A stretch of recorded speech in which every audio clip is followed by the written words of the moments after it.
India New Zealand இடையே வரலாற்று சிறப்புமிக்க வியூக கூட்டாண்மை ஒப்பந்தம் கையெழுத்தாகியுள்ளது. இந்திய பிரதமர் மோடி அரசுமுறை பயணமாக நியூசிலாந்து சென்றுள்ளார். கடந்த 40 ஆண்டுகளில் இந்திய பிரதமர் ஒருவர் நியூசிலாந்துக்கு மேற்கொண்டுள்ள முதல் பயணம் இது என்பது சிறப்பு வாய்ந்ததாக பார்க்கப்படுகிறது. இந்நிலையில் பிரதமர் மோடி மற்றும் நியூசிலாந்து பிரதமர் கிறிஸ்டோபர் லக்சன் ஆகியோருக்கு இடையே இன்று இருதரப்பு பேச்சுவார்த்தை நடைபெற்றது.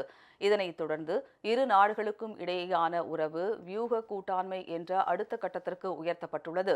இரு நாட்டு உறவுகளையும் அடுத்த 4 ஆண்டுகளுக்கு வழிநடத்த இந்த விரிவான வரைபடம் ஏற்றுக்கொள்ளப்பட்டுள்ளது. அதன்படி இருதரப்பு வர்த்தகத்தை 2030ஆம் ஆண்டிற்குள் 7 பில்லியன் நியூசிலாந்து டாலராக இரட்டிப்பாக்க இலக்கு நிர்ணயிக்கப்பட்டுள்ளது. அண்மையில் கையெழுத்தான வரலாற்று சிறப்புமிக்க சுதந்திர வர்த்தக ஒப்பந்தத்தை விரைவாக நடைமுறைக்கு கொண்டுவர இரு தலைவர்களும் ஒப்புக்கொண்டுள்ளனர். இதன் மூலம் நியூசிலாந்தின் 95 விழுக்காடு ஏற்றுமதி பொருட்களுக்கான வரிகள் குறைக்கப்படும். அதில் 57 விழுக்காடு உடனடி வரி விலக்கு பெறும். அதேபோல் இந்தியாவின் 100 விழுக்காடு ஏற்றுமதி பொருட்களுக்கு நியூசிலாந்து வரி விலக்கு அளிக்கிறது. வர்த்தகம் மற்றும் பாதுகாப்பு மட்டுமின்றி சுற்றுலா, விளையாட்டு, கல்வி, பேரிடர் மேலாண்மை, பால்வளத்துறை மற்றும் விவசாயம் உள்ளிட்ட பல்வேறு துறைகளில் 18 முக்கிய கூட்டு அறிவிப்புகள் மற்றும் ஒப்பந்தங்கள் பரிமாறக் கொள்ளப்பட்டன.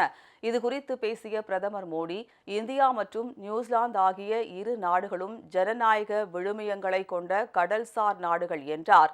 நாம் ஒருவருக்கொருவர் பொருத்தமானவர்கள் என்பதைப் போல இந்த சந்திப்பு அமைந்துள்ளது என்றும், நமது நெருங்கிய ஒத்துழைப்பு இந்தோ பசிபிக் பிராந்தியத்தில் அமைதியையும் புதிய ஆற்றலையும் உருவாக்கும் என்றும் கூறினார்.